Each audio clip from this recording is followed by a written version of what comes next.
L'idole adolescente. Yuka Kuzukabe donne un concert énorme devant des milliers de fans. La chanson qu'elle chante est un peu déprimante, où elle avoue sa jalousie envers les enfants de son âge qui ont des vies normales. À la fin de la chanson, Yuka choque ses fans avec une nouvelle qui les laisse sans voix. Au milieu du concert, Yuka présente publiquement son petit ami, un gars ordinaire, qui monte sur scène et l'embrasse. Soudain, le gars, nommé Kosaku Hata, se réveille, révélant que tout cela n'était qu'un rêve. Et il est un grand fan de la magnifique Yuka. Kosaku commence sa journée en tant qu'étudiant à l'école agricole de Tama et, avec ses amis, se met au travail dans les champs. Il partage avec ses amis son rêve de déménager à Tokyo pour commencer une ferme moderne. Cependant, ses amis, qui ne sont pas vraiment des rêveurs, lui disent qu'il devrait revoir ses ambitions à la baisse, épouser quelqu'un du village et mener une vie tranquille, loin des hauts et des bas. Juste après qu'ils aient dit cela, le chaos éclate lorsqu'une vache en fuite s'échappe, causant des ravages. La vache se dirige vers les cultures et les jeunes essayent de l'arrêter. Un élève, Kakizaki, essaie d'utiliser ses compétences en combat, mais en vain. Une des camarades de classe de Kosaku distrait la vache avec ses vêtements rouges, ce qui pousse la vache à poursuivre notre protagoniste jusqu'à ce qu'elle s'épuise. Plus tard, en classe, Kosaku discute avec ses deux meilleurs amis, Kei et Minori. On apprend qu'il y a un petit conflit à l'école, car les étudiants spécialisés en élevage ne s'entendent pas avec ceux en agriculture. Surtout avec Kocho Yoshida, qui passe d'une personnalité dure à une fille timide chaque fois qu'elle parle à Kei. Plus tard, en étudiant avec ses amis, Kosaku entend un reportage à la télévision qui le dévaste. Yuka a quitté sa carrière d'idole et prévoit de prendre sa retraite immédiatement. Kosaku tombe dans un état dépressif, se recroquevillant dans une tête d'oreiller en forme de Yuka, tout en racontant à ses amis qu'il a toujours envoyé des fruits et légumes à Yuka de manière anonyme, espérant qu'elle apprécierait les produits de son village. Après que Minori et Kei aient souligné que l'idée d'envoyer des aubergines de manière anonyme à une idole n'était peut-être pas la meilleure, notre héros rassemble son énergie et retourne en classe. De retour en classe, leur professeur, Natsumi, Becky, une femme excentrique connue pour ses sautes d'humeur et sa capacité à raconter des histoires hilarantes, mais qui les termine toujours par des commentaires qui dépriment tout le monde, annonce qu'un nouvel élève a rejoint la classe. Tout le monde est frappé par la beauté de la nouvelle fille, nommée Ringo Kinoshita, mais pour Kosaku, elle lui semble étrangement familière. Kosaku et ses amis discutent avec leur professeur, qui confirme que, en effet, Ringo est Yuka, qui a décidé de fréquenter l'école de manière anonyme pour vivre une vie normale en tant qu'étudiante ordinaire. Le professeur demande au groupe de lui faire visiter l'école. Maintenant que Ringo fera partie de leur groupe et vivra dans les mêmes dortoirs qu'eux, cela ravit Kosaku. Kosaku fait visiter l'école à Ringo et lui présente son ami d'enfance, Minori Wakadana, son meilleur pote, Kei Kamatori, et son animal de compagnie, Wakadana. Un wallaby, c'est en gros un mini kangourou qui n'est pas vraiment considéré comme un kangourou, donc c'est un peu un croisement entre un kangourou et un rat. Ringo écoute les leçons de Kosaku, mais elle ne semble pas vraiment impressionnée, surtout quand notre héros commence à utiliser des mots compliqués pour l'éblouir. Plus tard, le groupe rend visite à leur camarade de classe Kocho Yoshida, qui, au nom du groupe d'élevage, offre à Ringo un panier d'œufs, déclenchant un débat sur les œufs fécondés et non fécondés. Ringo, ne sachant pas faire la différence, demande à ses nouveaux amis, ce qui conduit à une leçon maladroite sur la reproduction et la fertilité de la part de leur professeur. Après la visite, le groupe organise une fête de bienvenue pour Ringo dans leur dortoir, et ils finissent par jouer à un jeu, où l'un d'eux, choisi comme roi en tirant un bâton, ordonne une action à l'un des sujets numérotés. Sans savoir qui est qui, cela doit être obéi. Kosaku donne des ordres à Ringo, mais Minori se trompe. Ringo est jalouse car les ordres osés de Kosaku mettent Minori et lui dans l'embarras. Donc, à son insu, il est en fait en train de lui donner des ordres. Malgré le plaisir, Ringo semble étrangement jalouse de la proximité de Minori avec Kosaku, puisque par accident, tous les ordres que Kosaku donne à Minori sont quelque peu osés, mettant les deux dans des positions compromettantes, au grand désarroi de Ringo. Enfin, Ringo devient la reine et ordonne à Kosaku de l'appeler par son prénom, sans aucun titre. Ce qui est plutôt direct. Le lendemain, notre héros se réveille en pensant que tout cela n'était qu'un rêve, jusqu'à ce qu'il croise sa nouvelle camarade de classe dans la buanderie des dortoirs. Ringo, ne sachant pas grand-chose sur la vie, ne sait pas comment laver ses vêtements, mais Kosaku propose son aide, ce qui entraîne une série de mésaventures. Quand Minori arrive aussi, alors que Kosaku propose de laver les sous-vêtements de Ringo, elle ne semble pas vraiment dérangée par l'offre. Cette situation se transforme en concours de sous-vêtements, avec même Kei impliqué, obligeant notre héros à choisir ses sous-vêtements préférés. Pourquoi? Après le concours, le groupe est tout excité et propose de faire un festival de sous-vêtements jusqu'à ce que Ringo leur dise que c'est une idée stupide et parte. Kosaku est déprimé de découvrir que Minori a jeté tous ses yuka, kuzukabe, ses produits dérivés, même son oreiller préféré. Quand il l'affronte, elle lui dit qu'elle a tout fait brûler, parce que si Ringo trouvait tout ça dans sa chambre, elle pèterait un câble. Donc elle l'a fait pour son propre bien. Kosaku comprend, même s'il n'est pas ravi. Mais Minori dit aussi qu'elle n'est pas fan de Ringo, la voyant comme l'une de ces grandes filles de la ville qui viennent dans les petites villes pour se moquer des agriculteurs et afficher leur manière citadine. Kosaku réalise que son ami d'enfance et son idole préférée sont en conflit à cause de lui, mais il ne parvient pas à voir le côté amusant de la situation. C'est le premier jour de Ringo à la ferme avec les autres élèves, et Minori est déterminé à ne pas être surpassé par une ancienne idole de la ville. Ringo apparaît dans une tenue de travail recommandée par Minori, mais Kosaku remarque qu'il s'agit en fait d'une armure de fantaisie qui laisse peu de place à l'imagination. Kosaku se plaint que Minori a piégé Ringo, mais ensuite Minori révèle sa propre armure, les mettant sur un pied d'égalité. La première tâche est de vérifier les cultures pour détecter les parasites. Kei remarque que les plantes choisies sont pleines d'épines, ce qui devrait inquiéter Ringo plus que Minori, puisque Minori y est habitué. Cependant, Ringo s'en sort très bien et gère même les feuilles infestées de parasites sans problème, remportant le premier round. Grâce à son cœur pur, ça ne trouve pas les vers dégoûtants. Le deuxième défi se déroule dans le poulailler de l'école, où les filles doivent faire face à l'odeur et à l'invasion de cafards. Ringo, imperturbable, gagne encore. Enfin, Minori défie Ringo à la tâche agricole la plus difficile de toutes, le champ de riz. Le lendemain, les élèves se rassemblent dans le champ de riz, et après un long débat sur la tenue appropriée et les maillots de bain, Kosaku donne à Ringo un cours accéléré sur la plantation de riz, ce qui rend Minori jalouse. Le professeur donne à Ringo une avance en tant que débutante, mais Minori la rattrape rapidement grâce à son expérience. La compétition est féroce jusqu'à ce que Ringo pousse accidentellement Minori dans l'eau, ce qui pousse Minori à riposter. Les filles finissent par se battre dans la boue, entraînant tous leurs camarades avec elles.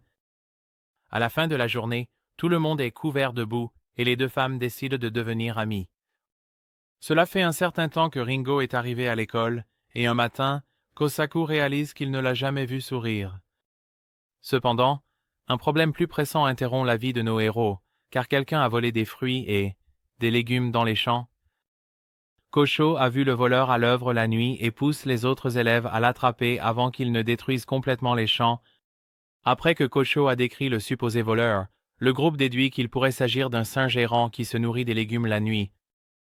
Sous la direction de K, le groupe tient une réunion d'urgence pour planifier comment gérer le voleur. Minori suggère de clôturer les champs avec une clôture électrique, mais il n'y a pas de budget. Ringo propose de le nourrir pour qu'il ne vole pas les récoltes, mais Kei fait remarquer que le singe détruit aussi d'autres plantes, donc il n'agit pas par faim, mais pour s'amuser. Kosaku suggère d'utiliser une mitrailleuse à feu d'artifice pour faire fuir le singe, mais le reste du groupe rejette l'idée. Lorsque les fusées s'envolent accidentellement dans la salle de classe, Kosho suggère de parler aux singes, arguant que les humains et les singes sont presque pareils, mais le groupe rejette l'idée avant qu'elle puisse développer son propos. Ki décide de prendre des mesures drastiques et invite un de ses amis, un expert en art du sarbacane, qui, malgré ses goûts étranges, est capable de capturer le singe la nuit. Avec le singe capturé, les jeunes réalisent que la créature a un bras blessé, ce qui pourrait expliquer pourquoi elle a été abandonnée par sa famille. Ringo s'inquiète pour la vie du singe maintenant qu'il est capturé, et Kosaku répond que la priorité, ce sont les récoltes. Cependant, Kocho avait déjà tout prévu et avait parlé avec un ami qui travaille au zoo, donc ils vont envoyer le singe là-bas pour vivre paisiblement parmi d'autres singes. Tout le monde célèbre, et Kosaku observe Ringo, qui reste avec son visage impassible. Un malentendu crée une situation embarrassante dans la chambre de Minori lorsque Kosaku y entre. Et elle pense qu'il a d'autres intentions, alors qu'en réalité, il veut juste parler de Ringo et a aussi invité Kei à la réunion. Kosaku s'inquiète que Ringo n'ait pas souri une seule fois depuis son arrivée à l'école, et plusieurs tentatives sont faites pour remédier à cela. Qui raconte des blagues, Minori chatouille, Kosaku ne peut l'arrêter. Et finalement, elle révèle qu'elle ne peut d'une certaine manière pas sourire, un problème qu'elle a depuis ses jours de mannequinat. Le lendemain, le groupe décide de montrer à Ringo leur projet spécial. Ils arrivent dans une zone plantée où la terre est morte à cause des abus humains, plantant sans tenir compte du coût que cela a pour la terre de porter des fruits. Kosaku explique à Ringo que l'école leur a donné cette zone pour expérimenter et voir si la vie peut revenir. Lentement mais sûrement, le groupe a travaillé la terre et a réussi à faire pousser des tomates, qui ont poussé avec beaucoup d'efforts, et ils espèrent faire de même pour tout le champ bientôt. Étonné par l'importance du travail de notre héros, Ringo demande à goûter une tomate, et Kosaku remarque que lorsqu'elle le fait, un sourire se dessine sur son visage. Le nouveau devoir de classe est de tirer le meilleur parti du sol, et le groupe décide qu'il est temps de planter des fèves de soja. Minori prépare le dîner mais se rend compte qu'ils n'ont plus de miso. Donc, quelqu'un doit en chercher dans le domaine de la classe de biotechnologie, aussi connue sous le nom de classe B. Ringo ne voit pas le problème, mais Kosaku lui dit qu'il n'aime pas avoir affaire avec les membres du groupe, parce qu'ils semblent toujours le mépriser. Kei ressent la même chose, mais Minori les envoie quand même en mission pour le miso. À contre-cœur, les deux y vont, et Ringo les suit pour rencontrer les mystérieux étudiants. Il rencontre d'abord Akari Biosuzuku, la représentante de la classe du département de biotechnologie, obsédée par le yaoi. Elle leur remet joyeusement le miso dont ils ont besoin, mais demande une faveur en retour, tester une nouvelle souche de yaourt avec le nom le plus horrible imaginable. Étant donné la faveur du miso, nos héros n'ont d'autre choix que de se plier à cette demande étrange, ce qui devient plus bizarre quand implique des pistolets à eau remplis de yaourt et des caméras vidéo. Connaissant, Akari dit au revoir au groupe mais avertit Kosaku de faire attention car le groupe F et son leader, un autre membre de la table ronde des étudiants, le recherche. Cela terrifie Kosaku qui se cache dans la forêt. Minori et Ringo partent à sa recherche et ils révèlent que le groupe F est le groupe le plus dur de l'école, dont le but est de se battre contre tout le monde. Et maintenant ils ont décidé de le défier. Kosaku révèle également que le groupe F est composé de bûcherons, et avant que l'on se demande pourquoi il a pensé qu'une forêt était un bon endroit pour se cacher des bûcherons, le groupe F descend des arbres. Ringo Woodman Miyamoto, le leader de l'équipe F, lance un défi. Kosaku, jaloux d'être toujours entouré de belles femmes comme Minori et Ringo, se considère juste comme un gars ordinaire. Ringo accuse même Kosaku de prendre des bains avec lui, mais il dit que c'était seulement jusqu'à la 2e année, ce qui met Ringo en colère, car sa clarification ne fait qu'embrouiller les choses. Finalement, Ringo décide que le meilleur moyen d'attirer les femmes est de rendre la classe des bûcherons plus inclusive et invite les filles à les rejoindre.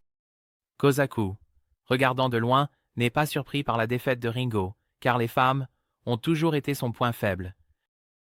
Plus tard, alors que Ringo vérifie ses champs de soja, un garçon étrange l'enlève.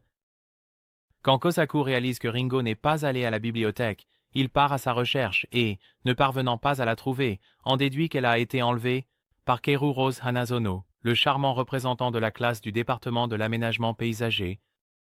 Kosaku le confronte, mais Ringo dit que Keiru ne l'a pas enlevée, il lui a juste offert des bonbons. Fatigué des manigances de Keiru depuis qu'il a essayé la même chose avec Minori l'année précédente, Kosaku le défie de laisser Ringo tranquille. Keiru accepte et défie Kosaku à un jeu où ils mordent aux extrémités opposées d'un bâton comestible, et celui qui se retire pour éviter un baiser perd. Kosaku réalise que Keiru ne reculera pas et que si ça continue, son premier baiser sera avec lui, ne sachant pas quoi faire. Kei vient à la rescousse, mais les manigances de Keiru volent le premier baiser de notre héros. Devant le reste de la table ronde des étudiants qui regardent, alors que Kosaku pleure son premier baiser, Ringo se demande s'ils ont maintenant rencontré 3 des 4 membres de la table ronde des étudiants, où pourrait bien être le 4e. Les ventes d'entreprises alimentaires ont explosé en mettant en avant une fille mignonne sur leurs emballages et leurs publicités, alors Kosaku et ses amis ont réalisé qu'ils pouvaient vendre plus de produits en utilisant de jolies filles dans leurs publicités. Entrez l'étudiant qui fait de l'argent, Toreomone Kanagami. Kanagami, le 4e membre de la table ronde, même s'il y en a, en fait 5. Pour une raison quelconque, juste de retour d'une suspension pour avoir mal utilisé les fonds de l'école, elle propose à nos héros un marché, utiliser une nouvelle mascotte pour booster les ventes. Kosaku refuse, connaissant la réputation de Kanagami, mais elle les attire avec la collaboration d'un célèbre mangaka, rendant l'offre plus séduisante. Kanagami convainc Kocho de lui vendre ses œufs, et bien qu'elle soit méfiante des intentions de Kanagami, elle accepte lorsque la jeune femme ambitieuse explique « Il s'agit de plus que d'argent, il s'agit de montrer au monde leur traitement humain des poules, en vendant les meilleurs œufs du pays. » Bientôt, ils sont submergés par les commandes d'œufs, au point que la page de commande plante, et les étudiants doivent prendre des appels et des commandes. À la grande joie de Kocho. Lors d'une réunion, un nouveau design de mascotte est dévoilé. Pas la fille mignonne attendue, mais une femme sexy. Le groupe s'inquiète au début, mais Kanagami les rassure en disant que la mascotte n'est pas aussi importante que le produit lui-même. Le groupe est d'accord, mais Kei commence à devenir suspicieux. Il dit à Kosaku qu'il dirige le groupe pour l'instant, ne faisant pas confiance à Kanagami, et sort de manière dramatique sur une chèvre. Oui, vous avez bien entendu. Kanagami rencontre Kosaku pour lui dire qu'il est temps de passer à autre chose que le business des œufs. Depuis, une entreprise locale veut les droits de marque et l'école envisage de les leur donner pour soutenir les petites entreprises.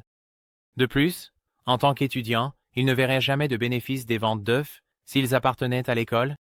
Kosaku est surpris de découvrir que Kanagami n'est pas motivé par le profit, mais par l'excitation de la chasse.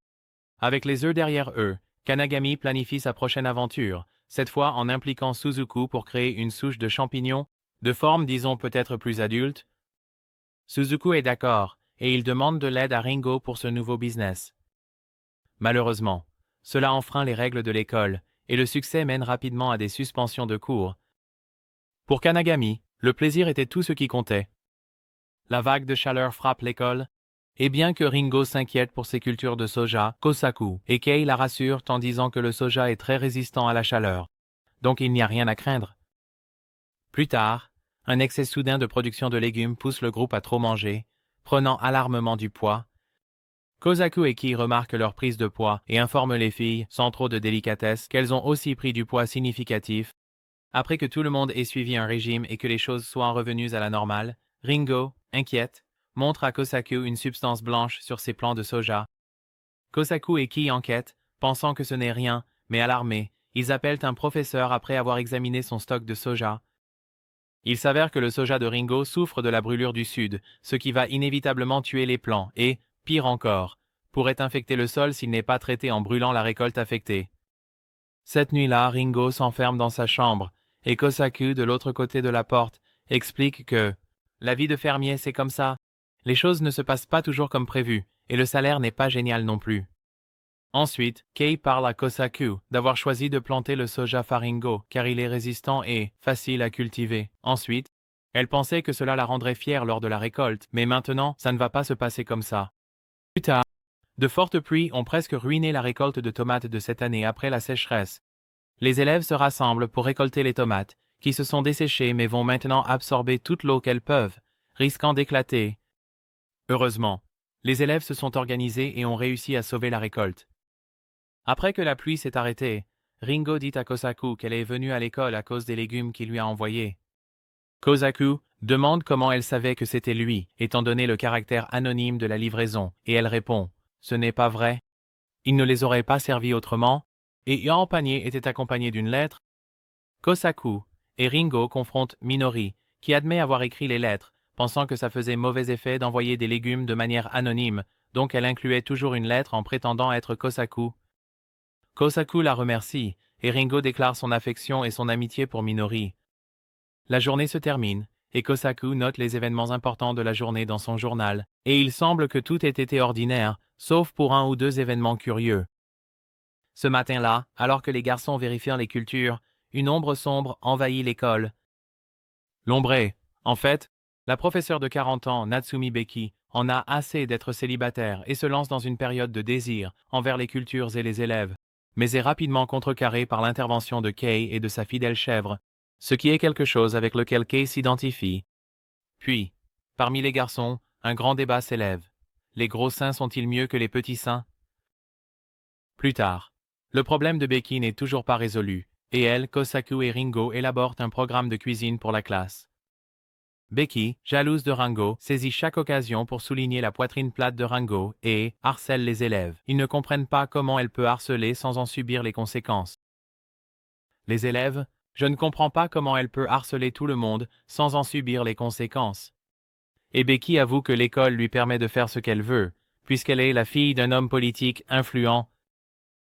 La journée se termine sans autre surprise, et le professeur donne un spectacle musical dans une place locale.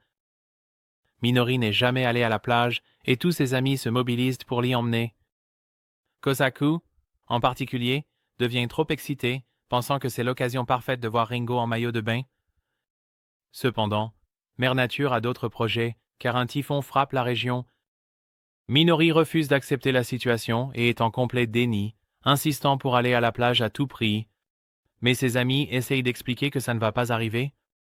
Soudain, Kanagami apparaît, étant venue à l'école pour une réunion, seulement pour découvrir qu'elle a été annulée à cause du mauvais temps, ce qui signifie qu'elle devra traîner nos héros. Les champs sont inondés, et l'un des gars fait remarquer que la terre ressemble à l'océan, ce qui déclenche quelque chose en Minori. Elle perd tout contact avec la réalité et commence à nager dans la boue en plein milieu de la tempête.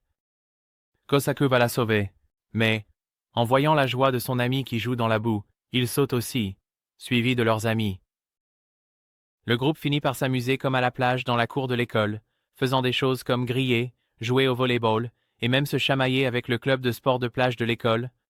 Ce qui surprend tout le monde, puisqu'il n'y a pas de plage à proximité pour de telles activités. Cependant, le plaisir s'arrête lorsque Kanagami les informe que la tempête menace les cultures de riz de l'école. Le groupe désigne Kosaku pour diriger le sauvetage des plants de riz, et il réussit à organiser ses amis pour sauver la récolte. Les cordes de sécurité sont trop courtes, parce que Kanagami avait convaincu l'école de planter un type de riz différent, supposé se vendre mieux, qui est maintenant menacé d'être détruit par la tempête. Kosaku a une idée et utilise un bus scolaire pour bloquer le vent, risquant une suspension pour utilisation non autorisée d'un véhicule scolaire. Ringo le soutient, lui disant qu'elle sera avec lui quoi qu'il arrive, et l'aide à conduire, assise sur ses genoux et le guidant à travers la tempête. Enfin, avec les cultures de riz en sécurité, la tempête se calme. Kosaku n'est pas suspendu, et en récompense d'avoir sauvé le riz, le chauffeur de bus emmène le groupe à la plage enfin. Mais la joie s'arrête là lorsque Kei entend à la radio que la tempête frappe maintenant la plage même vers laquelle il se dirige. Alors que Ka est en train de terminer quelques devoirs scolaires, il reçoit un appel de quelqu'un qui prétend le connaître. Ka reconnaît la voix de l'appelant et ne veut rien avoir à faire avec lui, mais l'appelant insiste, pour qu'ils se rencontrent en personne bientôt. Le légendaire directeur d'école, Kawanasuke Naganoa, qui a autrefois tué un ours à main nue, devient lentement fou, avoir envie de l'aubergine parfaite. Mickey charge les élèves de trouver cette aubergine insaisissable et Kei sait exactement quoi faire. Après que Mickey ait acheté une soi-disant aubergine parfaite, Ka présente la sienne, que le directeur goûte, et il retrouve immédiatement toute son énergie en mangeant ce légume. Le directeur demande à Ka d'où il a obtenu une telle aubergine, et Ka explique qu'il l'a cultivée lui-même. Il révèle que les aubergines qu'il consomme habituellement sont des versions inférieures de la semence F1, produite par la première génération filiale, une multinationale connue pour utiliser des produits chimiques dans ses cultures. Le directeur décide d'envoyer Kei et Kocho à l'étranger pour des leçons sur les effets des produits chimiques sur les légumes. Quand tout à coup le président de Exatech, le père de Minori, Kei, entre dans le bureau du directeur. Exa est notoire pour ses agrochimiques nuisibles à l'environnement. Et Minori insiste pour que l'école transfère Ka immédiatement, se moquant de l'école, ce qui offense Ringo. Ka défie son père à une compétition pour voir qui peut faire pousser le meilleur légume. Si Ka gagne, son père disparaîtra de sa vie pour toujours. S'il perd, il le rejoindra et dirigera l'entreprise. Ka révèle à ses amis que sa haine pour son père vient de la cupidité de cet homme, qui utilise des produits chimiques dangereux qui ont fini par tuer la mère de Ka. Le défi est simple. Devant un magasin, ils vont installer 2 stands de légumes, un pour Exa et un pour l'école. Et celui qui vend le plus gagne le pari. Avec l'aide de Kanagami et du reste de la table ronde, l'école utilise tous les stratagèmes pour vendre beaucoup de légumes. Mais à la fin de la journée, Exa gagne, ayant vendu plus que Kei. Le père de Kei explique que malgré son talent en tant qu'agriculteur, son entêtement ne peut pas rivaliser avec les moyens et la technologie d'une multinationale qui utilise ses recherches pour améliorer le goût des légumes. Prouvé lorsque les élèves admettent que les légumes de Exa ont meilleur goût. Kei cède et accepte de partir avec son père, mais son père dit qu'il ne veut pas de quelqu'un d'aussi ignorant que lui, en charge, le défiant de rester à l'école et de devenir un meilleur agriculteur pour prouver qu'il est digne de le vaincre. Apprenant une leçon d'humilité, Kei accepte d'étudier à l'étranger avec Kosho pour améliorer ses compétences et prouver qu'il peut faire mieux. Les légumes peuvent être cultivés sans agrochimiques. Alors que les deux amis s'en vont, Kosaku, Ringo et Minori font un signe d'au revoir. Avec Kei et Kosho à l'étranger, Kosaku, Minori et Ringo se dirigent vers la ville natale de Kosaku et Minori pour les vacances d'été. En chemin, Wakadana réapparaît après une longue absence depuis que Minori a cousu une poche dans sa robe comme celle d'un kangourou, où le petit Wallaby dort. Quand ils arrivent en ville, la famille de Minori l'accueille, convaincue qu'elle est enceinte à cause du ventre de Wakadana dans sa robe. Puis Kosaku apprend que la famille a préparé son mariage avec Minori, croyant qu'elle est enceinte, et elle ne les a pas corrigés. Kosaku dit à la famille la vérité, les mettant dans une situation délicate depuis. La sœur de Minori avait développé un projet de revitalisation de la ville, basé sur l'idée qu'elle serait un endroit idéal à visiter et pour se marier, en organisant un festival de rencontres où il serait l'attraction principale. Donc, s'ils ne veulent pas que le projet échoue, ils doivent faire semblant que Minori est enceinte, et ils prévoient de se marier. Alors que Kosaku accepte, n'ayant que peu d'options, Ringo lutte contre sa colère en arrière-plan. Le couple passe la journée à faire de la promotion, avec une Ringo jalouse qui les suit. Et la nuit, la famille de Minori organise pour que Kosaku et leur fille dorment ensemble, aimant Kosaku et ne se souciant pas s'ils se marient vraiment. Ils passent la nuit à se remémorer leur jeunesse. Le lendemain, Kosaku marche avec Ringo, qui entend des rumeurs étranges sur Kosaku prévoyant de fuir la ville. Ringo exige la vérité, et Kosaku finit par partager son histoire tragique. Enfant, ses parents sont tombés amoureux de l'agriculture, déménageant de la ville à la campagne, mais leur culture de tomates ont échoué, les laissant endettés et abandonnant l'agriculture. La santé de sa mère s'est détériorée, et elle est morte, ce qui a conduit son père à quitter la ville pour toujours. Depuis lors, la famille de Minori a été sa seule famille.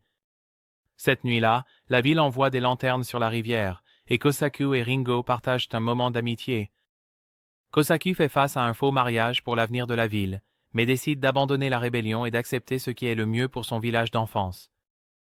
Cependant, pendant le mariage, il est révélé à toute la ville que Minori n'est pas enceinte, mais avait Wakadana caché, gâchant l'ambiance festive.